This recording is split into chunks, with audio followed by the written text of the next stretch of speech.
এক বলে 15 রান দিয়ে বিপিএলে বিশ্ব রেকর্ড। বিপিএলের প্রথম দিনে সেই প্রতিশ্রুতির প্রতিফলন দেখা গিয়েছিল দারুণভাবে। টুর্নামেন্টের উদ্বোধনী দিনের বিচারে বিপিএল ইতিহাসের সর্বোচ্চ রান উঠেছে সোমবার। বড় রানের সেই ধারা বজায় থাকলো দ্বিতীয় দিনের প্রথম ম্যাচেও। এই ম্যাচে চট্টগ্রাম কিংসের বোলারদের নাভিশ্বাস তুলে 203 রান তুলে খুলনা টাইগার্স।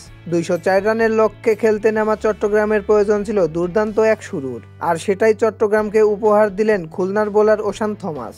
নিজেদের ইনিংসের প্রথম ওভারে একের পর এক নো আর ওয়াইডে এক বলেই দিয়েছেন 15 রান। ইনিংসের প্রথম বলে নাঈম ইসলাম আউট হলেও বেঁচে গিয়েছিলেন। শেষ পর্যন্ত সেই বলে উঠল 15 রান। তাতে টি-20 ক্রিকেটে এক বলে সবচেয়ে বেশি রানে নতুন বিশ্ব রেকর্ডও দেখল বিপিএল।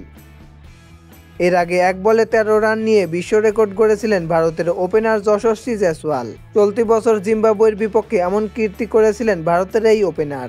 এবার 7 রান তিনি পেয়েছিলেন নো বল থেকে, আর একটা ছিল ছক্কার মার। তো দর্শক বন্ধুরা, খেলাধুলার সকল আপডেট সবার আগে পেতে চ্যানেলটি সাবস্ক্রাইব করে পাশে থাকুন। ধন্যবাদ।